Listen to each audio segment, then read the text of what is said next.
ભારત સંકલ્પ અભિયાન ના સંદર્ભમાં જે બોલાવવામાં આવી છે અને આપ પત્રકાર મિત્રો ખૂબ મોટી સંખ્યામાં ઉપસ્થિત રહ્યા એ બદલ હું આપનું હાર્દિક સ્વાગત અને અભિનંદન કરું. આત્મનિર્ભર ભારત આ જે શબ્દ છે એ કઈ આજકાલનો નથી. આપણને જ્યારે આઝાદી મેળવવા માટે જે આંદોલનો ચાલતા હતા એમાં પણ સ્વ એટલે પોતાના ઉપર ગૌરવ કરવા માટે અનેક પ્રકારના આંદોલન થયામાં સૌથી મહત્વનું આંદોલન મહાત્મા ગાંધીજીએ સ્વદેશી આંદોલન કરીને વિદેશી કપડાની હોળી કરીને અંગ્રેજોની સામે એક પ્રકારનું આંદોલન કર્યું હતું જે આપણું આઝાદી મેળવવાનો આંદોલનમાં બહુ મોટા જે આંદોલનો કહેવાય એમાંનું એક આંદોલન.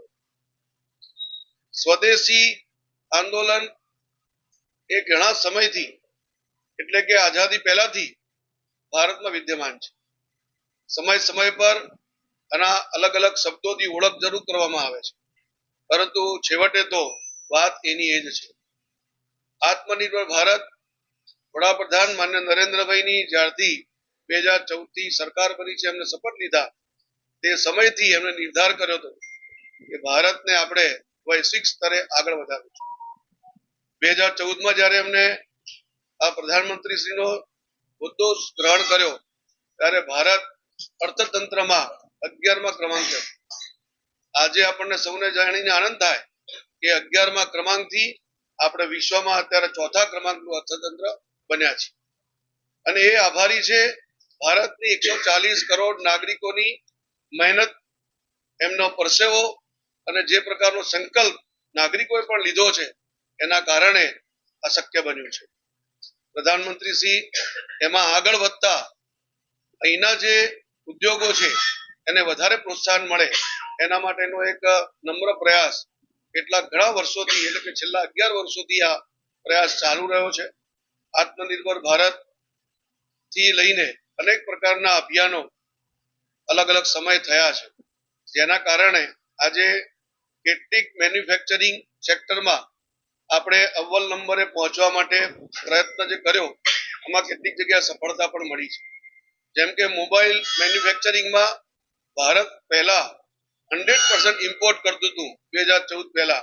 હમણાં આપણે વિશ્વની મોબાઈલ મેન્યુફેક્ચરિંગમાં બીજા નંબરનું આપણે સ્થિતિ પ્રાપ્ત કરી છે.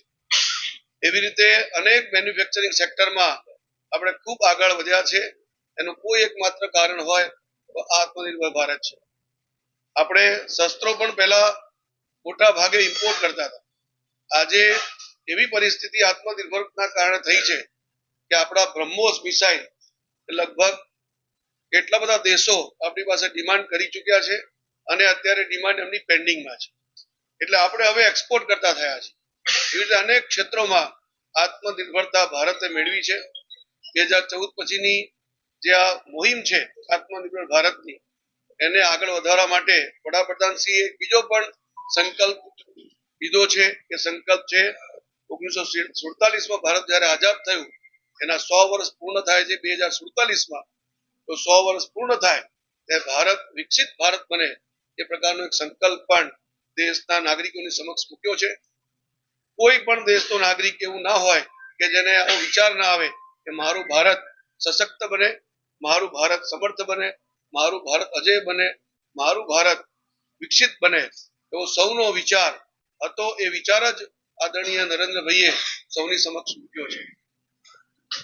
પરંતુ વિશ્વ હંમેશા આંકડાઓની માયાજાળથી ચાલતું હોય છે. આપણને ખબર કે જીડીપી આપણે કહેતા હોય કે જીડીપી કેટલું છે તમારું, એના આધારે આપણું મૂલ્યાંકન થતું હોય છે. આપને સૌને જાણીને આનંદ થશે કે છેલ્લા 5 વર્ષથી ઓન એન એવરેજ આપણો જીડીપી નો દર 7.2% રહ્યો છે અને એનાથી આપણે વિકાસની ગતિથી આગળ વધી રહ્યા છે. જ્યારે વિશ્વના જે સર્વ સુખી અને વિકસિત દેશો કહેવાય એવા અમેરિકા, ચાઇના એ 2.5-3.5% જીડીપી ધરાવે છે. બ્રિટન જેવો દેશ તો 0- પણ જીડીપી ધરાવે છે અત્યારે. તો એ સામે આપણું ભારત આપણું વિશાળ હોવા છતાં 140 કરોડ ભારતીય નાગરિકો હોવા છતાં પણ આપણે 7.2% દરે આગળ વધી રહ્યા છે.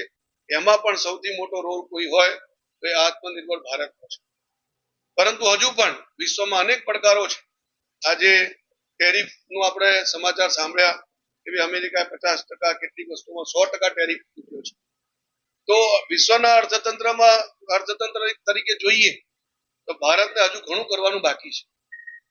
વડાપ્રધાન શ્રીની નેમ છે કે આપણે ઝડપથી ત્રીજી ઇકોનોમી બનીએ, એના પ્રયાસો પણ અત્યારે ચાલી રહ્યા છે.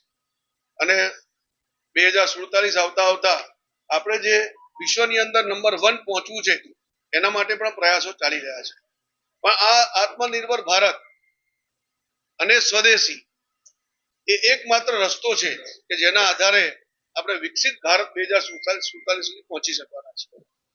એટલે ભારતીય જનતા પાર્ટીએ એવો વિચાર કરીને એક યોજના બનાવી છે અને દિનાંક 25 સપ્ટેમ્બર 2025 થી, એટલે કે પંડિત દીનદયાળ ઉપાધ્યાયજી જે અમારા માર્ગદર્શક ને આદર્શ રહ્યા છે, એમની જન્મ જયંતિ થી લઈને 25 ડિસેમ્બર 2025 ભારત રત્ન સ્વર્ગસ્થ અટલ બિહારી વાજપેયીજીની જન્મ જયંતિ સુધી આ 90 દિવસનું આત્મનિર્ભર ભારત સંકલ્પ અભિયાન ભારતીય જનતા પાર્ટી પૂરા દેશભરમાં ચલાવવા જઈ રહ્યું છે. આત્મનિર્ભર ભારતમાં સૌથી મોટો મહત્વનો મુદ્દો છે સ્વદેશ. આપણા દેશમાં બનતી વસ્તુઓ, આપણા દેશના જે નાગરિકો છે એના મહેનત અને પરસેવાથી બનેલી વસ્તુઓ, એટલે કે આપણી વસ્તુઓ, સ્વદેશી વસ્તુઓનું વધુમાં વધુ ઉપયોગ થાય અને વધુમાં વધુ લોકો ખરીદે, એવા પ્રકારનો આગ્રહ સૌ નાગરિકો પાસેથી આ અભિયાન દરમિયાન અલગ અલગ કાર્યક્રમોના માધ્યમથી નાગરિકો સુધી પહોંચવાના છીએ. ઘર ઘર સંપર્ક અભિયાનથી લઈને રથયાત્રા, પદયાત્રા કરીને જન જાગૃતિ, એક આઝાદીના સમયમાં સ્વદેશી આંદોલન થયું હતું એવા જ પ્રકારનું મોટું એક આંદોલન આ આત્મનિર્ભર ભારત સંકલ્પ અભિયાનના સમયગાળામાં થવાનું છે. અનેક પ્રકારના કાર્યક્રમોનું આયોજન આ 90 દિવસના સમયગાળામાં થવાનું છે, જેની થોડી જાણકારી હું આપની સમક્ષ આપીશ. પ્રથમ જે કાર્યક્રમો થવાના છે એમાં કેટલાક કાર્યક્રમો મહાનગર જિલ્લા સ્તરે થવાના છે અને કેટલાક કાર્યક્રમો મંડળ, તાલુકા અને વોર્ડ સ્તરે થવાના છે. કેટલાક વિવિધ કાર્યક્રમો જે થવાના છે એમાં મુખ્ય હું કહું છું. એમાં વોલ પેઇન્ટિંગ, સ્વદેશી રીલ સ્પર્ધા, સ્વદેશી ઓનલાઈન ક્વિઝ સ્પર્ધા, આત્મનિર્ભર ભારત નિબંધ સ્પર્ધા, વક્તૃત્વ સ્પર્ધા, ચિત્રકળા સ્પર્ધા, શેરી નાટકો, કાવ્ય સ્પર્ધા, રંગોળી સ્પર્ધા, પ્રભાત ફેરી, દુકાનોમાં સ્વદેશી કોર્નર, એક અલગથી સૌ પોતાની દુકાનમાં સ્વદેશીનું કોર્નર મૂકે એ પ્રકારનું પ્રશિક્ષણ. દિવાળીમાં પણ બેનર હોર્ડિંગ્સમાં આત્મનિર્ભર ભારત અને સ્વદેશી વિષય પર વાતચીત થાય. દરેક વોર્ડમાં સિગ્નેચર વોલ, એટલે હું સ્વદેશી વાપરીશ એવું એક પોતે સંકલ્પ દરેક નાગરિક લે, એના માટે પ્રયત્ન થશે. વેપારીઓને માત્ર સ્વદેશી વેચવા માટે સંકલ્પ પત્ર ભરાવવાના પ્રયત્ન થશે. પ્રોફેશનલ વર્ગથી લઈને સ્ટાર્ટઅપ, કમ્યુનિટી પ્રોજેક્ટમાં માર્ગદર્શકનો સંકલ્પ લેવડાવી એમને પણ આત્મનિર્ભર રાષ્ટ્ર નિર્માતા એમનું પ્રમાણપત્રથી સન્માનિત કરવામાં આવવાના છે. એ સિવાય મહાનગર સ્તર ઉપર વેપારી, લઘુ ઉદ્યોગો, MSME, વ્યવસાયિક લોકો એમના સંમેલનો કરવા, કોલેજ અને યુનિવર્સિટી ખાતે સેમિનાર આયોજિત કરવા, સ્વદેશી મેળાઓનું પણ આયોજન થવાનું છે. એવી રીતે આ થયા મોટા મોટા મહાનગર જિલ્લા સ્તરે કાર્યક્રમો થવાના. એવી રીતે મંડળ, તાલુકા અને વોર્ડ સ્તરે પણ જે કાર્યક્રમો થવાના છે એમાં નૂતન વર્ષ આપણું દિવાળી પછી આવવાનું છે, તો આત્મનિર્ભર ભારત સંકલ્પ અભિયાન અંતર્ગત નૂતન વર્ષનું સ્નેહ મિલનો વોર્ડ વાઇઝ થવાની છે.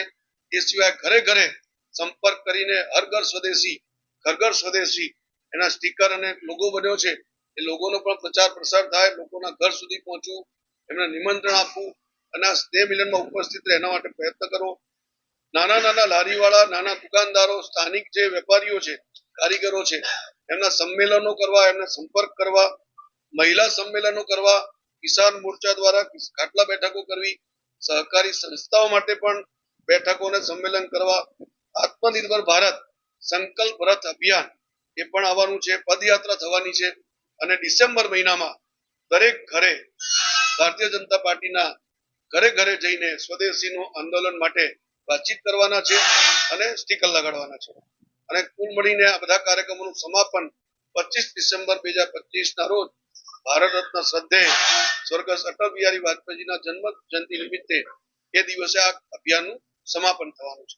તો કુલ મળીને બધા જ નાગરિકો સુધી પહોંચવાનો એક પ્રયત્ન કરવાના છીએ. આપણે સવારથી ઉઠીએ અને રાત્રે સુઈ જઈએ ત્યાં સુધીમાં જેટલી પણ આપણે ચીજ વસ્તુ વાપરીએ છીએ એ આપણે આપણા દેશના નાગરિકોના મહેનત અને પરસેવાથી બનેલી વસ્તુઓનો આગ્રહ રાખીએ.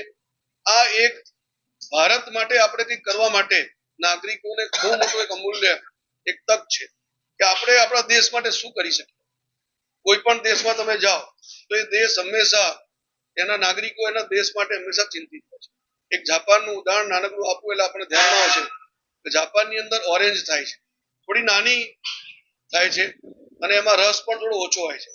તો એ સમયમાં અમેરિકા એની પોતાની જે ઓરેન્જ છે એ મોટું ફળ હોય એમાં જ્યુસ વધારે હોય તો એમને એક્સપોર્ટ કરી અને જાપાનની અંદર ડમ્પ કરવામાં આવી ઓરેન્જ. પણ જાપાનના નાગરિકો નક્કી કર્યું કે ભાઈ અમે અમારી જ ઓરેન્જ લઈશું, અમે આ ઓરેન્જને અડકીશું નહીં, કારણ કે અમારી ઓરેન્જ ભલે જ્યુસ ઓછો રહ્યો, ભલે નાની રહી, પણ અમે અમારી ઓરેન્જનો જ ઉપયોગ કરશું. અને એવું મોટું અભિયાન ત્યારે લેવાયું તો આ જે બધી ઓરેન્જ આવી હતી એ બધી પાછી લઈ જવી પડી. એટલે એના નાગરિકો ધારે તો એના અર્થતંત્રને પણ વેગ આપવાનું કામ એ કરી શકતા હોય છે. તો ભારતના સૌ નાગરિકોને, વડોદરા શહેરના સૌ નાગરિકોને અપીલ છે કે આપણા સ્વદેશીના અભિયાનમાં આપણે પણ જોડાઈએ, આપણે સ્વદેશી વસ્તુઓ વાપરવાનો આગ્રહ રાખીએ, સાથે સાથે બીજા લોકોને પણ પ્રેરણા આપીએ અને આપણા અર્થતંત્રને વધુ મજબૂત કરીએ. જે વિકસિત ભારતનું સપનું છે આપણે પણ એવું ઈચ્છીએ છીએ કે ઝડપથી આ વિકસિત ભારત બને, ભારત નંબર 1 પર પહોંચે. દરેક નાગરિકની ઈચ્છા હોય તો એમાં આપણે પણ કોન્ટ્રીબ્યુશન આપી શકતા હોય તો આ આપણા દેશના નાગરિકોથી બનેલી વસ્તુઓનો વધુ ઉપયોગ કરીને આપણે પણ સહયોગ કરીએ અને દેશને આત્મનિર્ભર ભારત બનાવવા માટે, વિકસિત ભારત બનાવવા માટે આપણે સૌ જોડાઈએ એવી મારી સૌને નમ્ર અપીલ છે. ધન્યવાદ.